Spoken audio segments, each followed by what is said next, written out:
Is there sound? Can anyone hear? We can hear you, Ricky. Okay, good. Thank you, Ricky. I couldn't hear anything.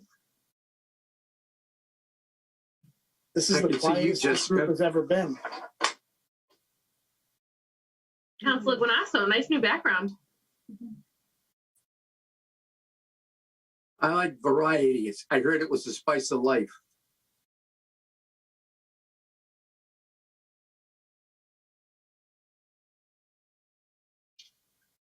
Jessica, can you hear me? I can hear you.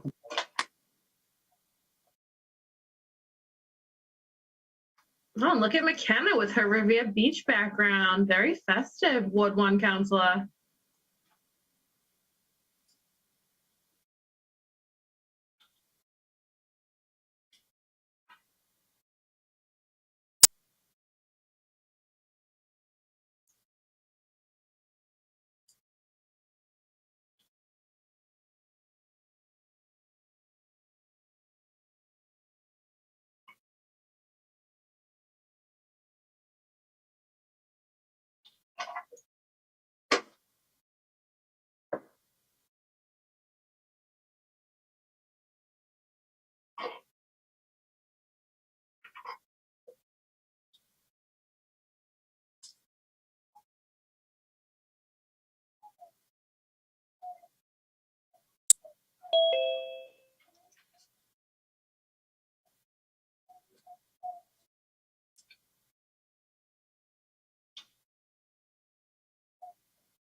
Jerry, how you feeling? Hi, Joanne. I'm feeling better. First day back. Great. Thanks for asking. You. It was a tough 5 or 6 days, I'll tell you that. I know. I heard. I'm glad to see you back. Yeah. Hi. How you doing? Where you going? Is that me? Oh. Jerry, I see you. Hi, Arthur.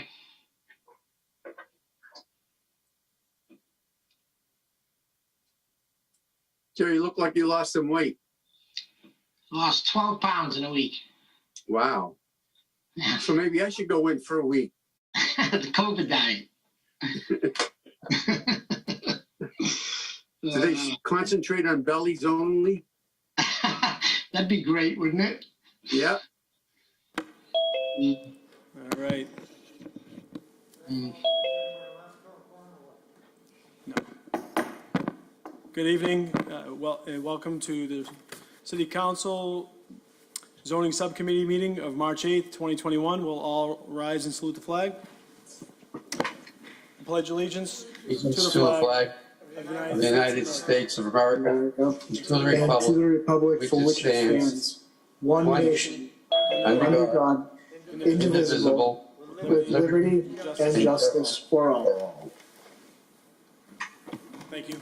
Roll call of the members of the zoning subcommittee. Councilor Janino? Here. Here. Councilor Guanasso? Here. Here. Councilor Sereno? Here, Here. Councilor Visconti? Here. Ex officio Zambuto? Here. And Chairman Keefe? Present. Here, quorum is present. First item on the agenda is 21035, an ordinance further amending the zoning ordinances of the City of Revere relative to the establishment of the Revere Riverfront Overlay District. Thank you. Do we have a presenter in the audience to discuss this project? Just a little bit. I know we heard a lot about it, but give us a little bit of a summary. Yes, Mr. Chairman, this is Frank Springy, City Planner. I'd like to make it clear, in case there's any confusion, that the Riverfront Overlay District just applies to the G&J site and Mirage site situated between Gibson Park, which is to the south, and the GE Bridge and Route 1A to the north. The present GJ site is zoned limited industrial, and the Mirage site is zoned general business. So this overlay district will replace these two underlying districts. I would also like to make it clear from the onset that this Riverfront Overlay District was created by the city's planning department as a public use district that includes appropriate private land uses. Now, these land uses were designed to be more conducive to the riverfront area and would not require a special permit. The idea is to create a defined land use program for the site that is conducive to the riverfront setting and take out the guessing of land uses that would require special permits and uses that would be detrimental to the success of the area. So riverfront residential uses such as apartments, condominiums, townhouses, elderly housing are all allowed as of right within the established dimensional controls for height and density that are an essential part of the overlay district. Recreational uses such as health clubs, facilities for kayak and boat rentals and marinas are allowed as of right. Hospitality uses such as hotels, restaurants, cafes, and brew pubs as of right. Professional and general office uses, as well as medical and dental offices, and business uses such as general retail sales and banking, all as of right, as well as community uses such as farmers markets and community gardens. And these are all uses that would fit into the master plan vision of this riverfront area and provide the economic stimulus that is needed for the public benefits and activation of this waterfront. A lot of councils seem to be concerned that this is an as-of-right district, and it is so because the site is very constrained and it's restricted in terms of the building area on the site. If you're not aware of it, Chapter 91 area is not developable, and a good part of the site is within the Chapter 91 area. There's a large national grid easement that runs through the middle of the site, and there's a former railroad right-of-way easement that runs through the site. So the footprint of the building is kind of constrained because of all these other issues. So the site plan review ordinance that we have in place will ensure that development projects being undertaken within this overlay district will conform to the guidelines and objectives of the Riverfront Master Plan. And they must include new and or improved recreational facilities for public use, new and or approved public access to the riverfront. It must include the preservation and restoration of natural features along the riverfront and the preservation of open space. The creation and enhancement of pedestrian and bicycle connections to the riverfront are also a major part of this. So the Site Plan Review Committee will require site plans that show open space areas for public use, a site plan that includes substantial landscaping features, a site plan that shows the protection and enhancement of the site's natural shoreline features. We will require the design of buildings that enhance the natural setting of the riverfront and balance open space with public amenities. We'll require that parking is adequate to meet the demand of the proposed uses, and require that any development is in compliance with city health and public safety codes, and ensure that any development addresses sewer, water, and stormwater drainage impacts. We'll also require safety measures for improving site access for vehicles, pedestrians, and bicyclists, and ensure that any development is in compliance with all local, state, and federal permitting requirements. So the Site Plan Review Committee will cover all the infrastructure and design issues that are of concern to the City Council and the surrounding neighborhoods. So that's it, basically in a nutshell. Last time I discussed this with the City Council, I went over the density controls, which maximizes the building height to no more than 6 stories, an FAR that cannot exceed 1.75, and pretty restrictive setbacks for side, rear, and front yards. So that's it. Any questions from the council? Bob O'Brien is here also from the department. I believe from Redgate, we have Damian Zari that can answer questions. There are specific questions about his proposed development within this district. This is Bob O'Brien. Mr. O'Brien? If I may, my name is Bob O'Brien. I live at 10 Ocean Avenue, and I'm Chief of Planning and Development for the City of Revere. And as you know, I am very much in support of this overlay district and the larger riverfront master plan, to which this is an essential step.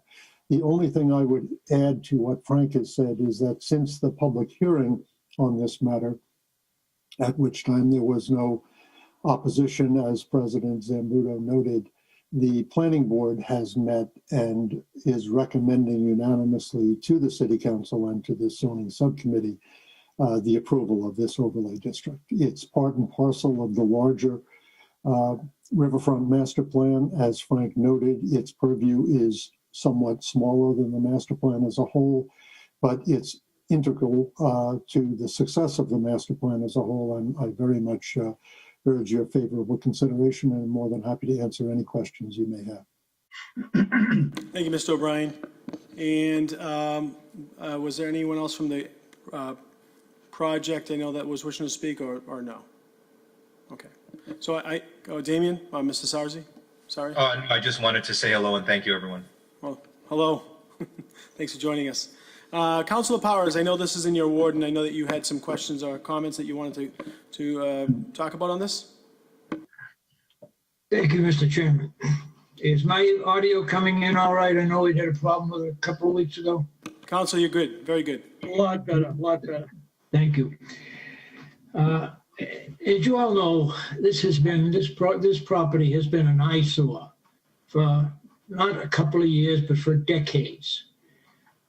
It's been one of the most unpleasant areas to view for someone coming into our city.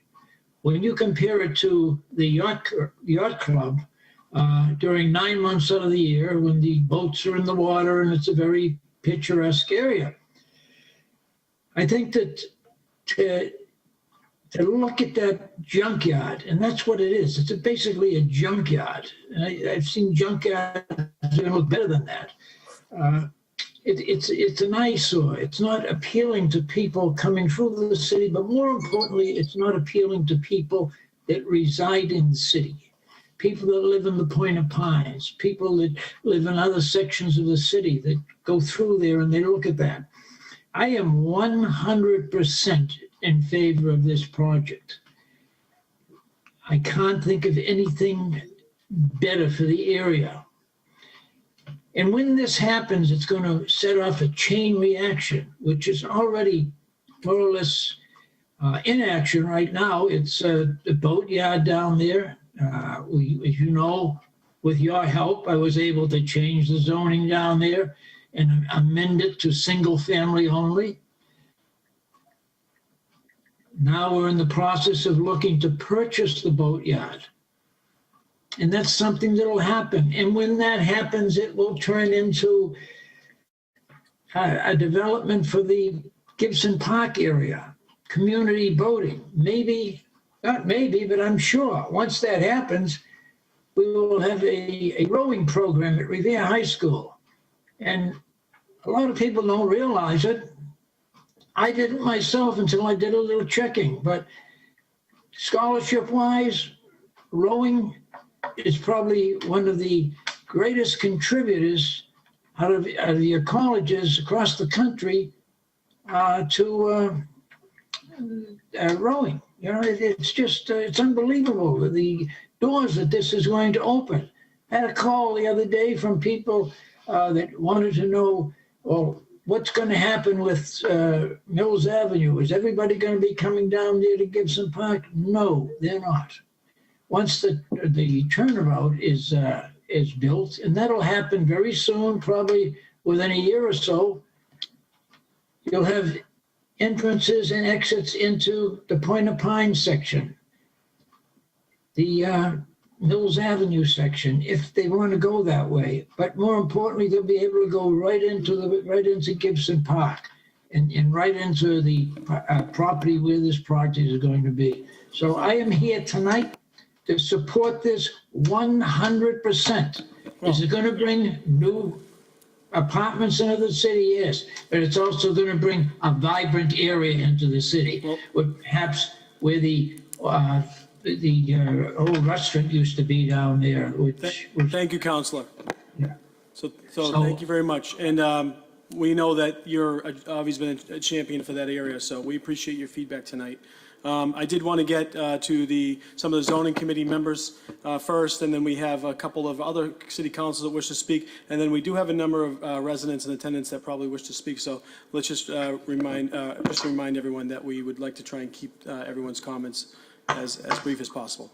Councilor Janino. Thank you, Mr. Chairman.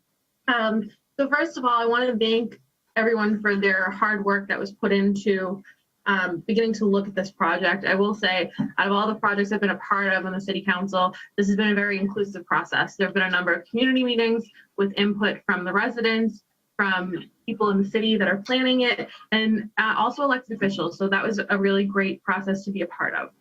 I do have a couple of questions I just wanted to discuss very briefly. The first is for the city. So Bob, if you wouldn't mind, I know one of the big things that this is kind of contingent, or not contingent upon, but that, you know, the city's looking forward to is the development of the neighboring sites. So I just want to make sure that if this overlay is passed this evening, that there is some assurance that, you know, the park and everything else that we discussed is under agreement in conjunction with this. That's my first question. Councilor Janino, there are several fronts on which this riverfront master plan needs to be pursued. The overlay district is one critical aspect of that, but we will also be moving quickly on the transportation front, which is absolutely critical to providing more convenient access to these resources and facilities without burdening the riverfront, and also on the Riverside Boatworks site. We have commissioned an appraisal, which is now being done. Hopefully it will be forthcoming in the next couple of weeks. We have also discussed with the Seaport Economic Council, which is the agency of the Commonwealth that supported the master planning process, what our plans are for that facility once it is owned publicly, and they are very supportive of it and are prepared to commit a significant amount of money to the rehabilitation of that site. So we're moving on several fronts. We are confident that we will be able to be successful in all of these areas, and this is a very important part of that. And the Seaport Council will clearly look to the City Council to see the support they have for the plan as a whole through the overlay district and otherwise. But yes, we're moving quickly and on several fronts. Great, I appreciate that, Bob. And one more question for you, Mr. Chairman. I just want to say, you know, first of all, we know what this developer is capable of. We've seen other projects in the city. We know they're a good neighbor. We know that they're very interested in working with the community and getting community buy-in.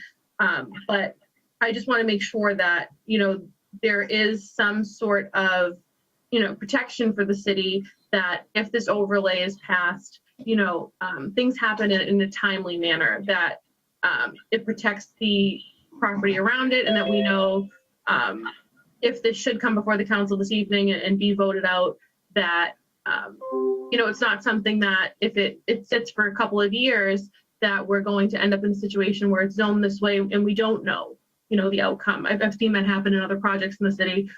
So I just really want to make sure that the council has some safeguards to make sure that our residents are protected, and that you know, the project that we've been talking about that's so beautiful really is what comes to fruition at this site.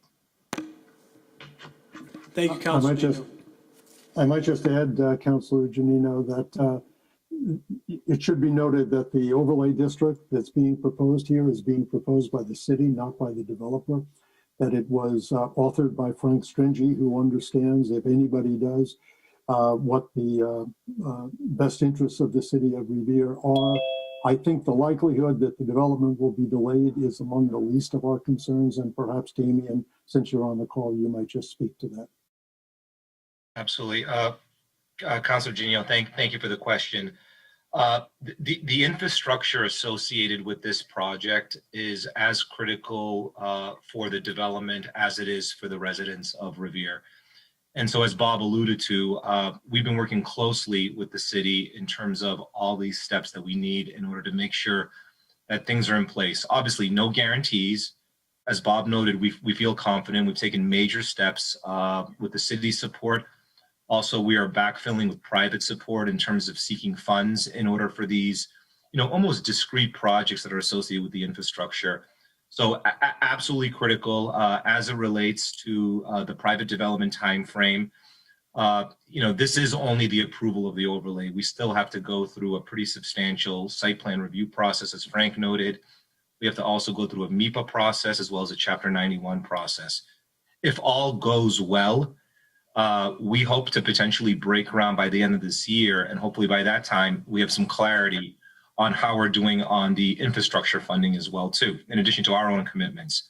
The project will probably take 2 years to build, so we're really 3 years out before things are getting complete, and the intention is to get as much of this infrastructure done.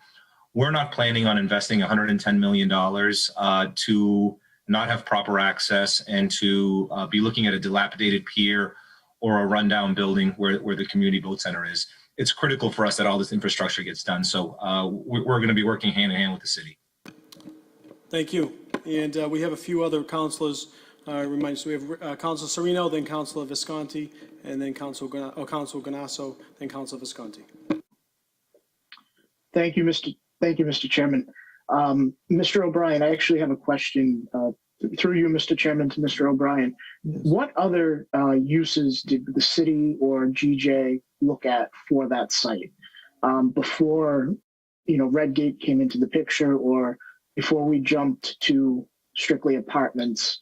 What other uses, did we consider a hotel, an inn, a restaurant complex, some commercial uses?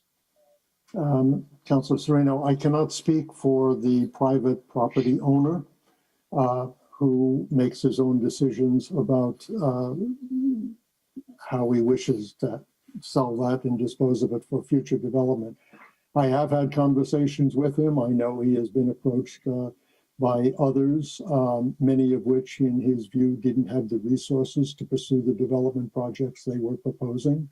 From our point of view, when Redgate and the G&J ownership came to an agreement on the disposition of this property, we were very supportive, in no small part because we have had such an excellent working relationship with Redgate over the years. From our point of view, it's not just the development, it's the developer.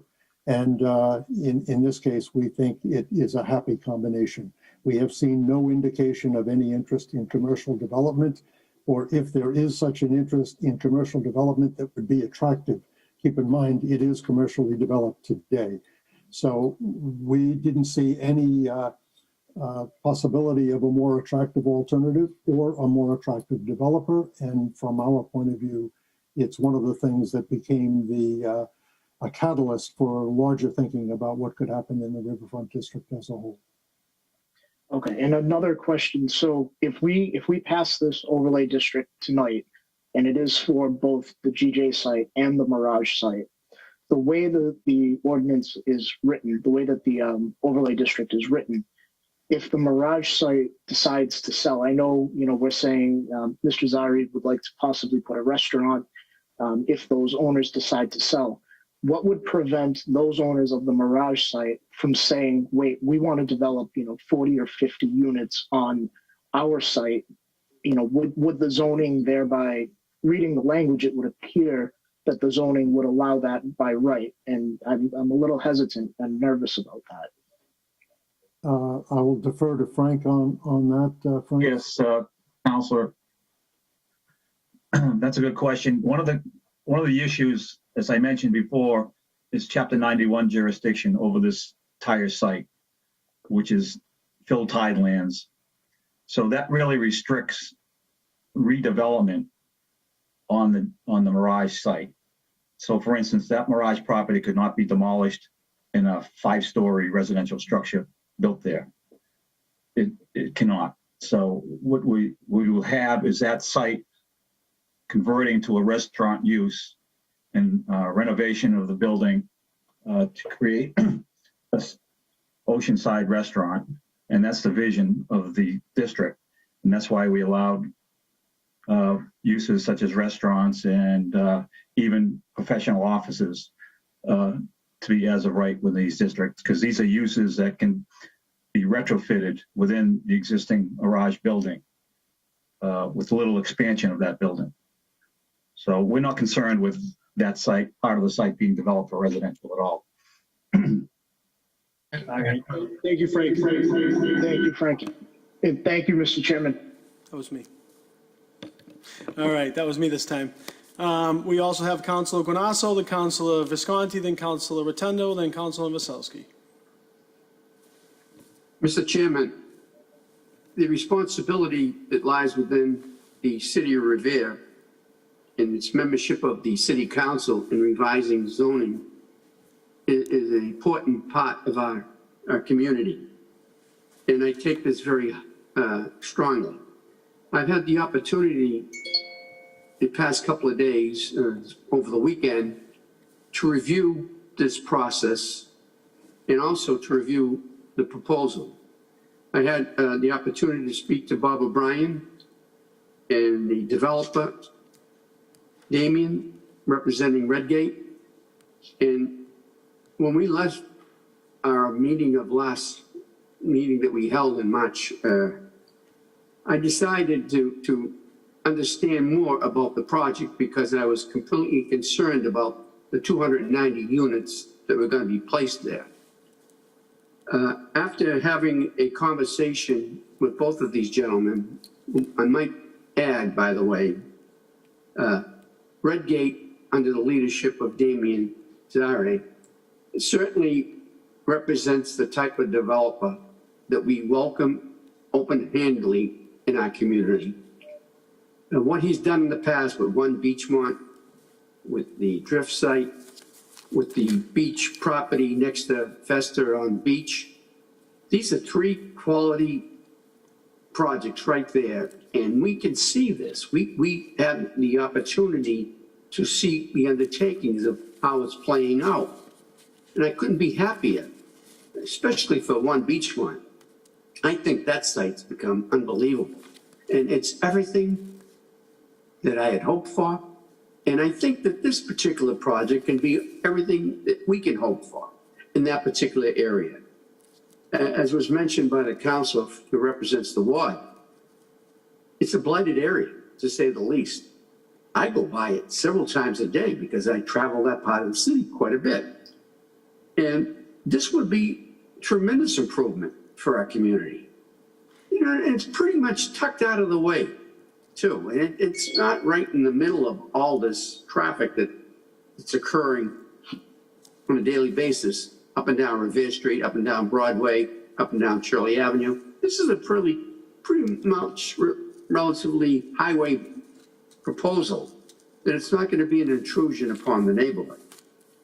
And seeing some of the names that were part of that committee that recommended and was part and parcel to everything that's being done there, I see quite a bit of the residents, or very, very vocal residents of the Riverside, on that membership.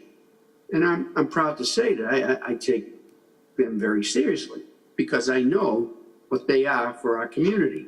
They're civic-minded and objective, and more importantly, some of them live there. And that's an important part of what's taken place. So to revise our ordinances is a strong commitment from this city council that we don't take lightly.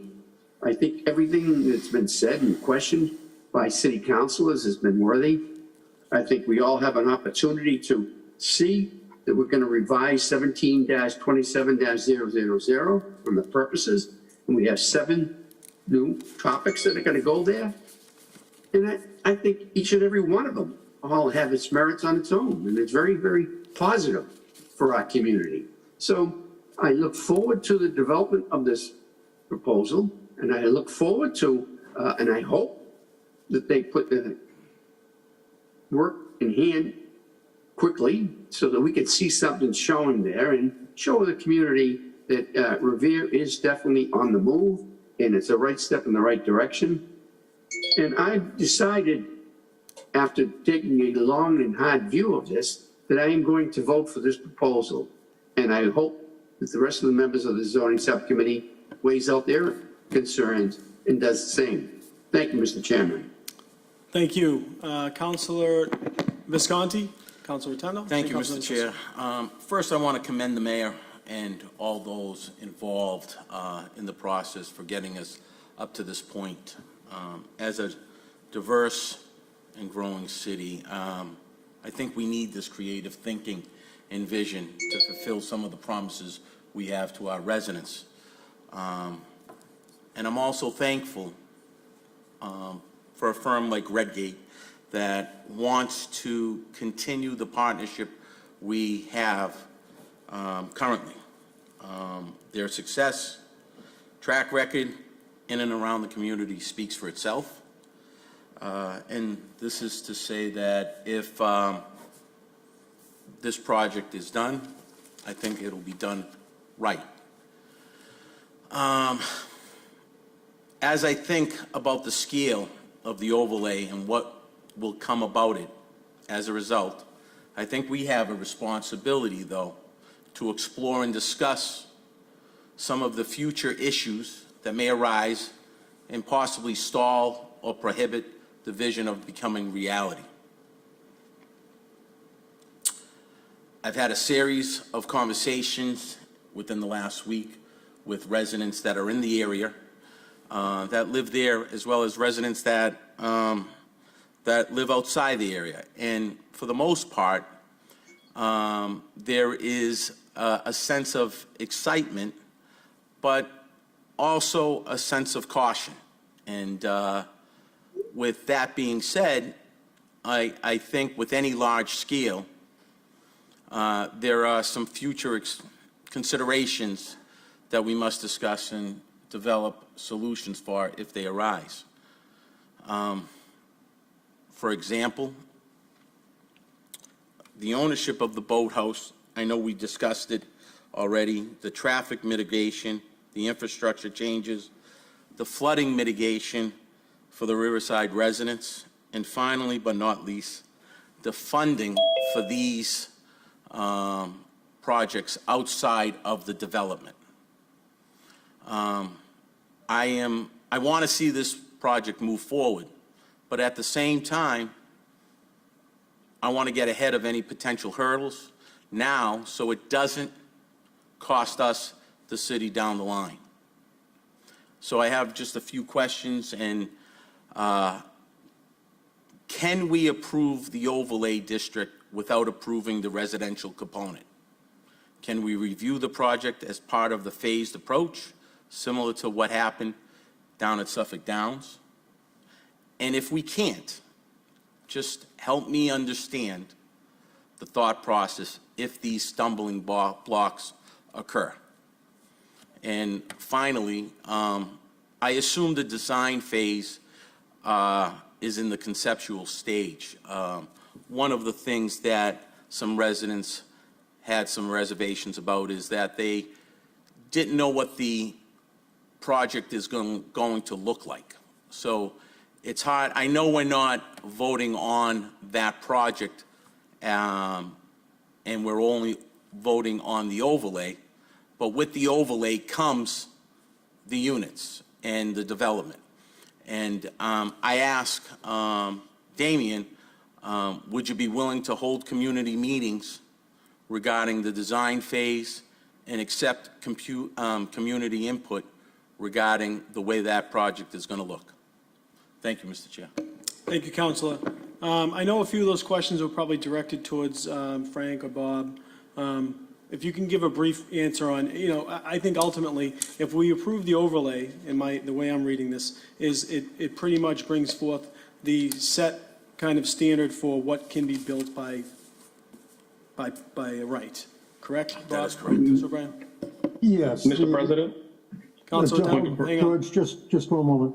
The residential development is obviously allowed as of right under the overlay district. Correct. And is an important part of the larger plan for the redevelopment of the Riverfront district. So I think that is integral to the entire plan.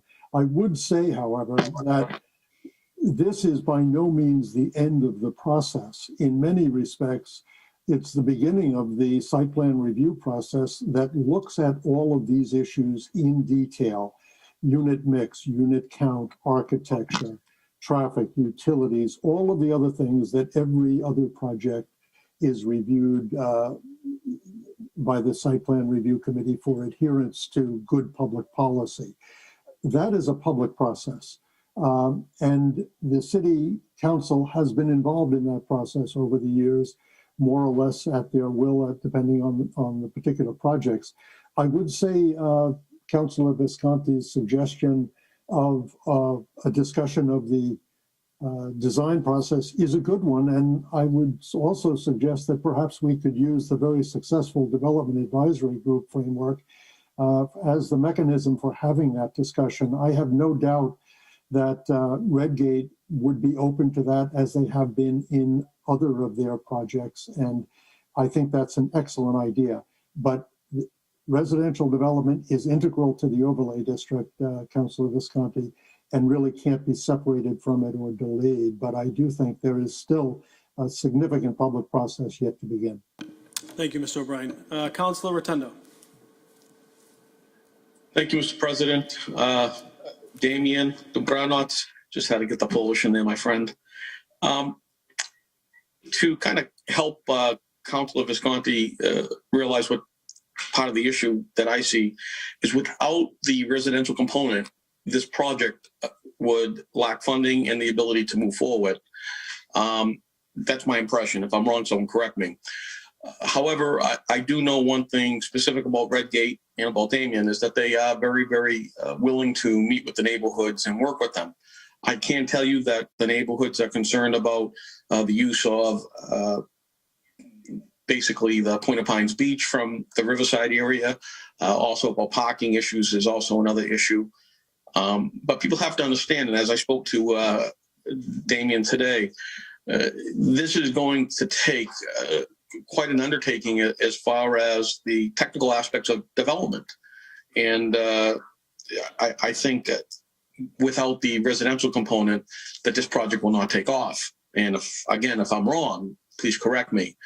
I do have a little deference as to the use of the Mirage site, because, and I think Frank Stringy can echo this, I remember Jay Epsimos in the past was considering a residential development down there, if I'm not correct. But that said, as Damien had said today with me, it's all about economics in the sense of development, and because of the geographical issues there, such as the inability to reach bedrock or what have you. And they're going to have to put in a lot of piles if this project goes through, and that's very costly. So that said, I do support the project, but more importantly, I support the community meetings, because without having the neighborhoods involved, I really can't support it. So that is a must. And I know that you're very good with that. I see what you have done with all your projects in Revere, and I'm satisfied that you will speak to the people, and that is the most important thing. Thank you. Thank you, To the councilor's point, I would just also add that Redgate was very much involved in the Development Advisory Committee process that included the neighbors, and all of these issues, parking, traffic, access, etc., were all discussed in great detail within those meetings, and will continue to be through the Site Plan Review Committee process. For you, Mr. Thank you, President, to Mr. O'Brien, I think the issue that many of the residents have that I've spoken to is the Riverwalk, and, you know, some people had said, used the word infringement of going onto the Pines Beach and so forth. And then does that turn it into a public beach when it's now deeded as a private beach? And so I think you've got some legal issues there that some of these people are concerned about. And again, these are a handful of people who just spoke to me. I'm sure other people have other opinions, but these are some of the things that we need to walk through in order to kind of let people understand what the process is, what the law is, and where this is going. And I think if we can do that, we can probably move forward with great speed, considering it's a 2-year project. Thank you. Thank you, I would also say, So, Councilor Novoselsky. Thank you, Mr. President, Mr. Chairman. First of all, I love the project. You know, I think it's exciting. I have 100% faith in Damien and the amount of work that he's done in the city. And looking at this project, it's outstanding. You know, I love the layout. I love having to get rid of G&J's property the way it is now. question I have is, I guess to Damien first, and I'm sorry I couldn't reach out to you this weekend. Is there going to be a 21E issue on these properties? Counselor, good to see you. I haven't talked to you in a while. Hope all is well. We've done environmental testing. We have not found anything that is reportable per MCP standards. That said, there is contamination in the soil, which will get disposed of during the redevelopment process. The other issue associated with the soil, which Councilor Rotundo referred to, is the geotechnical nature of it. Although it is uplands and historical uplands for a portion where we're building the building, we do need to drive very, very deep piles in order to support actually any structure on that site. But no issue. Thank you. Okay, because if there is an issue and you do come up with them, I hope none of it's going to be put back into those projects. Oh, we wouldn't be able to at all. No. We have a licensed LSP who will be responsible for removing what is currently there. And if some unforeseen condition comes up that something is beyond a reportable, we will have to notify the state and complete the process. We can't stop. Cool. I'm glad Councilor Visconti brought up a lot of the questions that I had, and I thank him for that. It saved me a lot of time. As far as the district, we're only voting on the district, not on the layout of the plan. I love the on-ramp coming from the new roundabout or rotary, whichever you want to call it, going southbound. I think it's exciting, and it's a good use of that property being public property, as you want to call it. It's not private, and it going to anybody's property. Speaking of that, is there any eminent domain properties that have to be done? Not that we've heard of. So all this project will be private. Nothing will become public property. The roundabout that you were referring to will remain on public property, but we'll be performing the work privately on it. Right. And all of the riverfront work will be accessible to the public, even though it will be technically private property. Right, and accessibility from that new roundabout is great. You know, access into the new residential and the potential restaurant and going into Gibson Park is really, really exciting. And looking at all these different things happening, and I congratulate all the neighbors that got involved in this and putting their minds to this and making this thing work. And I think that's it. And, you know, I support this project 1,000%. And I thank you for the time. Thank you, Councilor. We have two more councilors, then we're going to go to the public. We have Councilor McKenna and then Councilor Zambudo. Thank you, Mr. Chairman. So 5 years ago, I voted against the Beachmont one because I thought it was going to bring major traffic and it was going to change the landscape of the entrance of Beachmont. And I also had a lot of constituents that were concerned about putting Beachmont 1 in the hotel in the Shaw spot. But since then, I have to say that we've had no problems at all. Very little traffic comes out of there. It adds to the value of the site. It's well constructed. I didn't realize how big the site was until we fit those two buildings in there. And I have to say, going forward, Damien, that I really respect you, and I think that your development is top notch. And I love what you've done with the drift and that whole area. I park on the beach, I walk up the bridge, and there I am at the restaurant. So I have full confidence in you. I apologize that I didn't when I was new and green, but I do now, and I'm in favor of your project. Well, thank you. And we have we're currently building out a third restaurant at Ryder, so hopefully even a shorter walk to your house. Nice, great. Thank you. And Councilor Zambudo. Thank you, Mr. Chairman. What am I doing wrong? That me?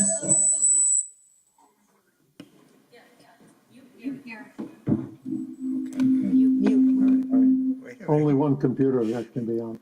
Okay. You good, Tony? This more.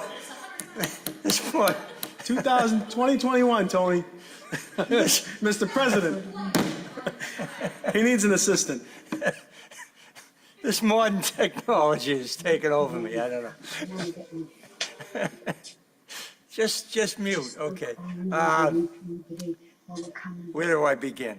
Okay. I'm glad everybody had some serious questions asked and answered here tonight. My first experience with this developer was, I'd say it was contentious a little bit, because I was the deciding vote on that one Beachmont, and I downsized the project somewhat. I still have some people that I used to consider friends not speaking with me. I had residents that were angry with me because I supported the project, and I had people involved with the development that were angry with me that I took money out of their pocket. So the reason I'm bringing this all up is because I judge developers on their track record, and I had no history with Redgate, and so I thought I was doing, I did what was best for the city. I felt downsizing a little bit would help the project. I think it's a beautiful project, as all the projects that this developer has done. So I'm totally comfortable that that site is going to be transformed, as the whole area is going to be transformed by this whole master plan. I think it's going to be gorgeous, and I expect that this project will be no different than any project Damien's been involved with, and so I'm comfortable supporting this tonight. But in this business, respect is earned, and you certainly have earned it. And I want to congratulate Bob, Frank, the whole economic development team, and of course the mayor's office, and for putting these people in place, and the residents that participated in all the meetings, which I was not part of until the very end. However, I want to congratulate everybody that was involved. I think that a few years from now, we're going to be looking at this as a gem, and the skeptics that were skeptical of One Beachmont and the projects on the beach and so forth that are now feeling good about it, will feel good about this. So that's all I've got. Thank you, Mr. Chairman. Thank you, Mr. President. I did have a few comments, but I know we have a few residents, and I don't want to take, we have another item to take up. So I wanted to get to those residents, and then if I can make a couple brief comments or questions. We have Mr. Lampadecchio wish to speak. If you can make your comments brief. Name and address for the record. I'll do my best. Eric Lampadecchio, 43 Tapley Avenue, member of the Riverfront Development Advisory Group. First and foremost, I just want to say that this project and the vision that we've created together is truly incredible, and it will be absolutely transformative to that part of the city. This includes things like additional river access, traffic mitigation planning, additional amenities at Gibson Park, additional flood capacity for the area. I'm calling it future-proof because it's proactively planning in for the GE Bridge reconstruction over the next decade as well.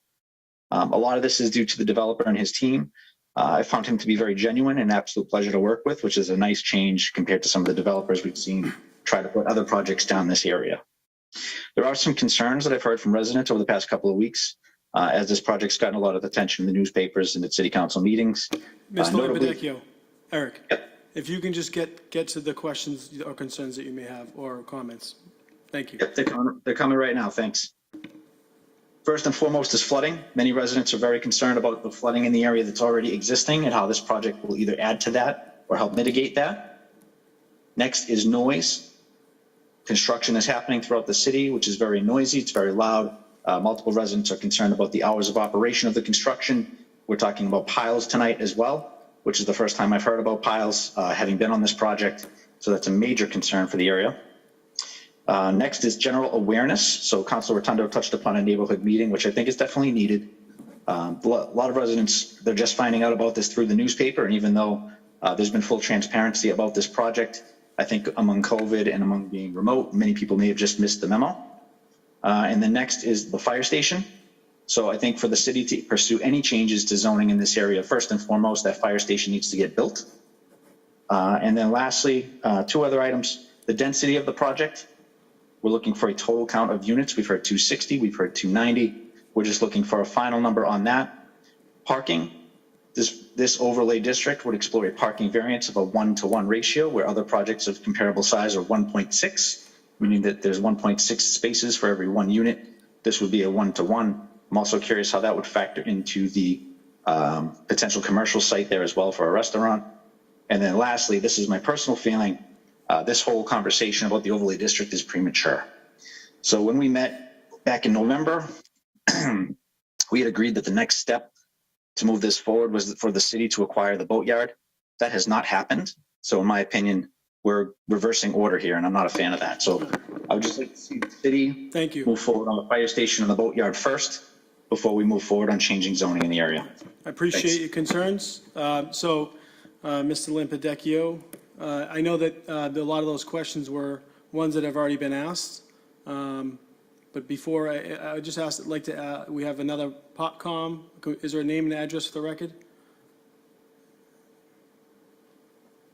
Ronald Clark, Whitten Ave, Point of Pines. State your concerns, comments.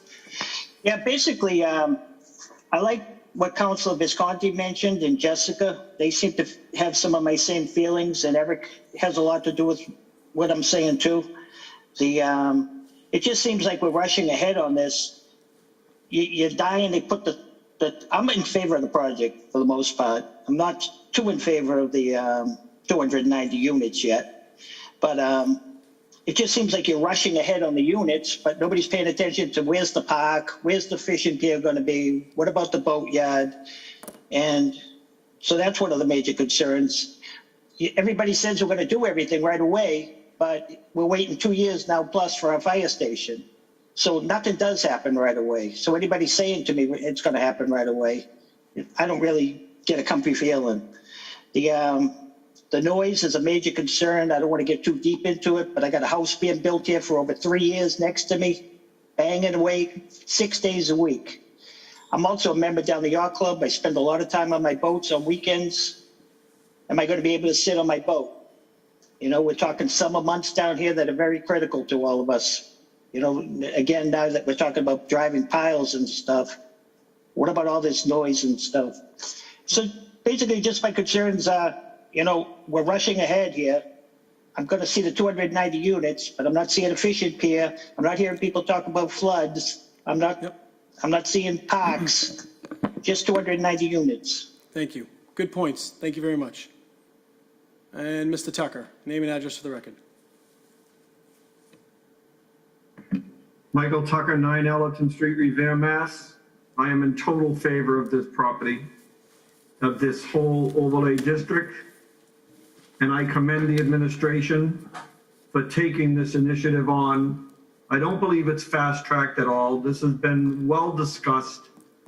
The layouts, the plans, showing fish piers, showing the entire property.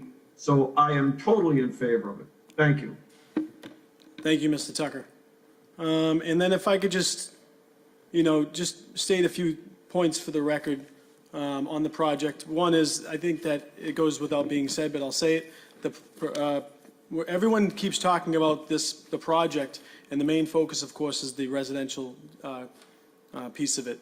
And of course, the developer's top-notch, done an unbelievable job so far in his third major project in the city, and there's no reason to think that he wouldn't do the same down there. My concerns aren't really with the housing project, because I think it is certainly much better than what's over there right now.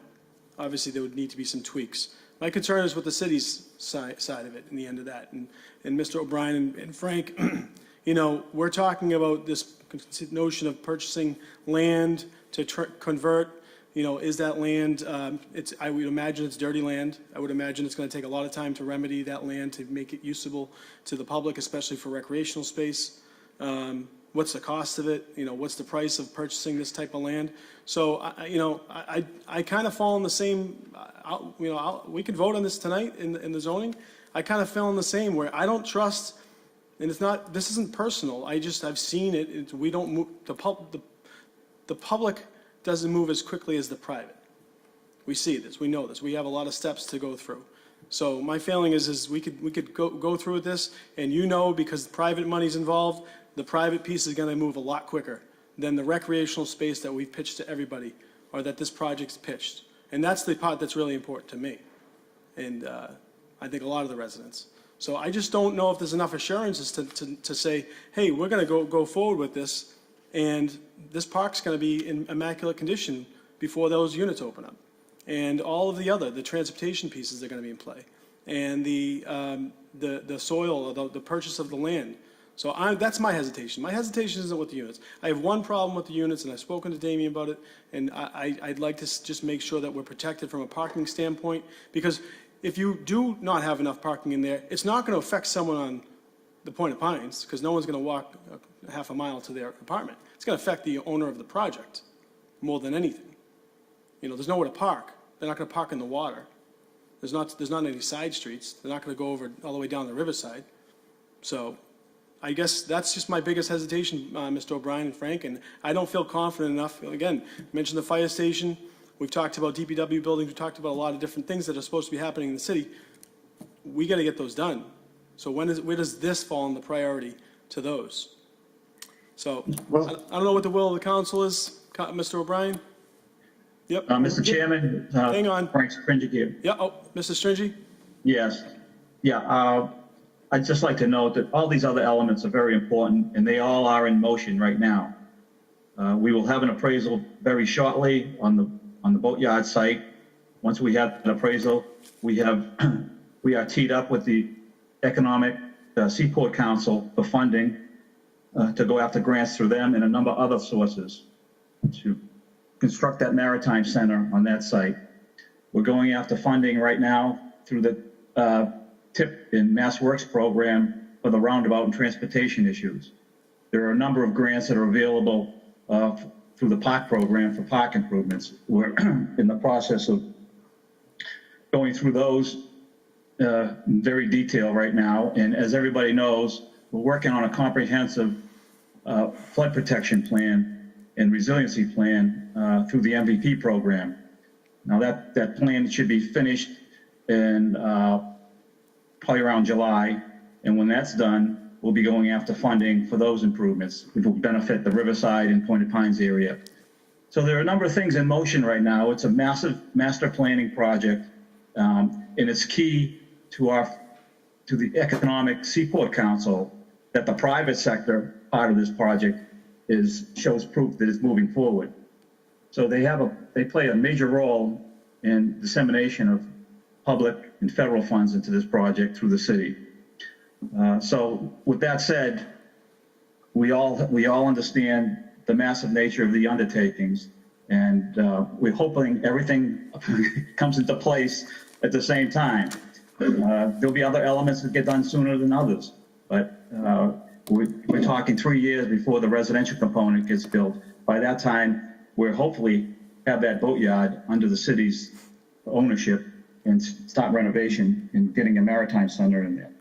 So we're moving forward on those. It's not like a pipe dream, believe me. Thanks, Frank. Mr. Stringy. That's me again. And again, this isn't a slight on you, but hope is not a plan.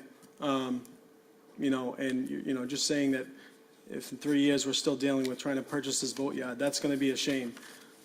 So again, I'm not comfortable voting on this evening, and if I do, I can't vote yes. And this has nothing to do with the residential project. It has to do with what the assurances we're offering to the residents of Revere for the total project. So I don't know if I'd like to talk a little bit more about this at another zoning subcommittee. But Chairman, could I mention something, please? Sure. Mr. Sarzi? I think everything you said regarding the infrastructure is absolutely dead on. That infrastructure is critical. It's critical to the residents of Revere. But as I mentioned early on, it's also critical to the private development. We do not have a successful project unless that those transportation improvements are actually done and implemented. We don't want to be looking at a dilapidated fish pier. We don't want to be looking at an abandoned building on the other side. In addition to all the efforts that Frank just laid out in terms of things being in progress, I just wanted to inform you and the other members of the council that we have brought on one of the best public fundraisers in the state of Massachusetts privately as Redgate in order to help support the city with these endeavors. And this is a multi-step process in the sense, Frank mentioned you need to show progress on the private side in order to attract the federal funding for some of the public stuff. And at the same time, we're going to be going through an extensive permitting process with the state as it relates to MIPA and Chapter 91. Nothing is being done, but without the zoning approved, we can't even start the MIPA process. We can't do anything. In essence, everything's going to stall. And this, as Bob mentioned, this is the first step to a long line of other things that need to happen. So I just wanted to make everyone aware of that this is not an approval of the project. The public benefit stuff that's related and expressed tonight is equally important to us. And everything is moving forward as quickly as we can. And as Bob mentioned early on, we have a lot of confidence because we have a great team working on it, both publicly and privately. Thank you. Mr. Chairman, if I may just add one more word. I think based on the last 5 years of development in the city of Revere, everyone has good reason to believe that we are not basing our plans on hope. We are basing our hope on plans. And I think we are not naive about the issues that have been raised. By the same token, we understand that we have to move on a number of different fronts. I can tell you, in my own professional opinion, that if this overlay district does not get approved, everything that you want to happen for the rest of the master plan will be fundamentally compromised. If it is, all of those goals will be advanced. If it is not, they might well be lost. Well, thank you, Bob. And again, I'm just trying to be a little bit, I'm just trying to state some of my concerns. There's just been so much conversation. We've talked now an hour, and there's so many more questions, but it does seem that the will would like to vote on this, so I'm not going to delay that process if it's the will of the council. And we do have one more topic to take up right after this, so. Madam Clerk? And then just, yeah, Madam Clerk, would you take the roll?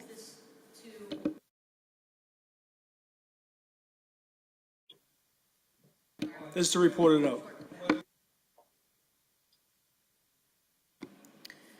On an ordinance further amending the zoning ordinances of the city of Revere relative to the establishment of the Revere Riverfront Overlay District. Councilor Janino? Yes. Yes. Councilor Guanasso?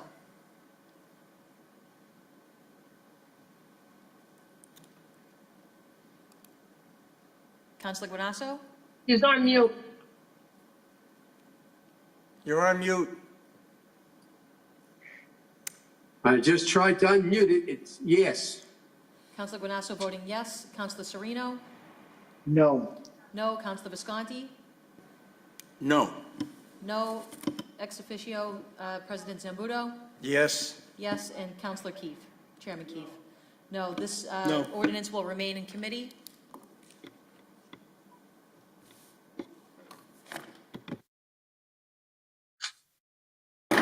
Next item on the agenda is 21036, Mario, on the application of Mario Marengi, 42 Nahant Ave, Winthrop, Mass., seeking permission from the Revere City Council to operate a commercial garage at 22 Naples Road.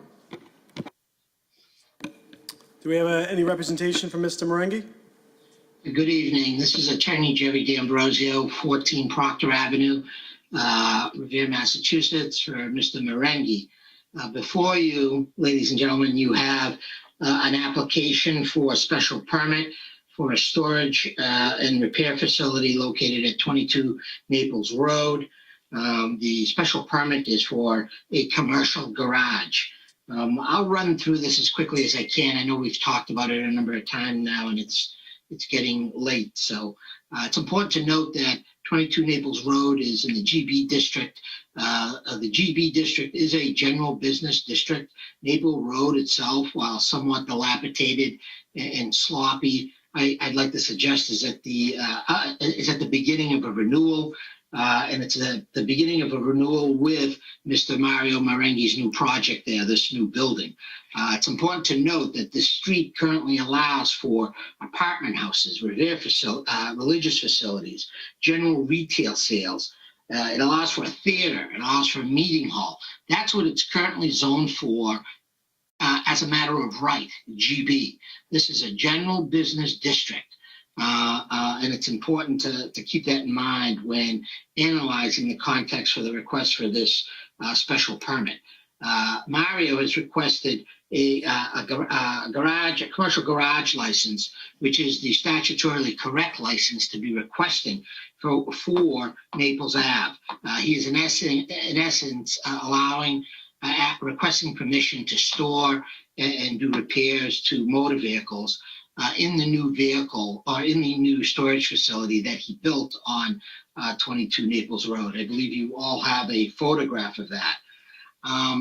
The actual building itself was proposed back in October of 2019 when plans were submitted to the city of Revere.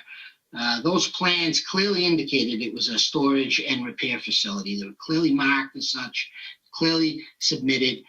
Licenses were granted. The building permit at some point was issued. The structure was erected, and we have a brand new state-of-the-art building that is code compliant with the fire department in the city of Revere. I think it's important to note that Mario has done it the right way over the last several months on this project. He has circled back and talked to everybody in public safety in Revere. There's not one public safety official in the city of Revere that has not visited this site over the last several months.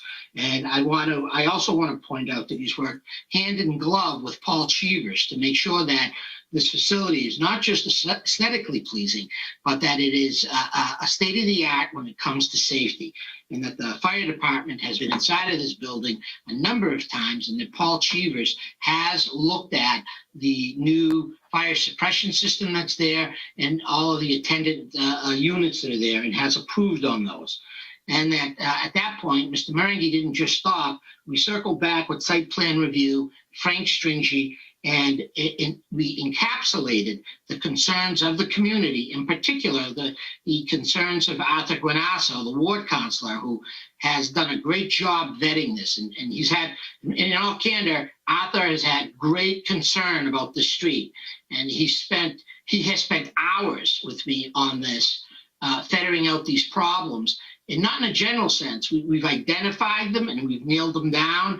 And Mario, and meeting with him and me meeting with Arthur, we've actually laid out a plan now where we've set out site plan review conditions. That document, I think, is before you all. It is dated March 1st, 2021, where we lay out the issuance of that special permit with 9 specific conditions that need to be upkept during the existence of that. I won't get into the 9. I see Mr. Keefe is kind of chafing at me, so I'll shut my mouth and stop. Thank you, Attorney D'Ambrosio. We're cutting into the regular meeting, so I know if we can just, we have Councilor Guanasso and Councilor Genino wish to speak, and then there's some conditions from site plan, and then we can see if we could, what the thoughts on this are. Councilor Guanasso? Thank you, Mr. Chairman. Based on the fact that those conditions were presented to me by me to the attorney, and he agreed to each and every one of them. The one that there's 2 issues that I want to hold them firmly on. Number 1, there'll be no spray booth. And number 2, the 5 parking spots that's in front of the building never be exceeded by putting a 6th vehicle. So we have 9 parking in the rear, we have 5 in front, and we have 6 inside. So there should never be more than 20 pieces of vehicles on that property. So if in fact there is, then I'm going to make a strong exception, and I'm going to call every agency who's been down there and provided the safety checks to assure them that this isn't being valued. So again, I am going to vote favorably for this particular proposal, as long as the 5 in front parking never exceed, and the 6 inside and the 9 in the back stay in part, and they never use a spray booth. Thank you, Thank you, Council. Mr. And Mr. Chairman. D'Ambrosio, Attorney, you can agree to those provisions? This is not, there will be no spray booth use in that facility. This is not an auto body shop, period. That is a prohibited use. Mario understands that. It will not be done. Thank you. As far as the parking, the conditions require a striped parking plan for the entire property, and that'll address the concern of the exact spots and where they are and how many there are. Thank you. Thank you. And if it's okay with the council, Madam Council Genio, Madam Rep, did you wish to speak? Really, really briefly, I just want to speak in favor of this to my colleagues and as a member of the committee. I'll be voting for this favorably this evening. Thank you, Mr. Chairman. Thank you. And all the subcommittee members have the conditions in their package. We can waive the reading? Great. Okay, Madam Clerk. On the special permit, subject to the findings and conditions of site plan review, Councilor Janino? Yes. Yes. Councilor Guanasso? Yes. Yes. Councilor Sereno? Yes. Yes. Councilor Visconti? Yes. Yes. Council President Zambudo, ex officio? Yes. Yes. And Chairman Keefe? Yes. Yes, the special permit will be forwarded to the full city council with a favorable recommendation. Thank you. Motion to adjourn the zoning subcommittee. Thank you for your lenience, Mr. President. We'll see you in a second.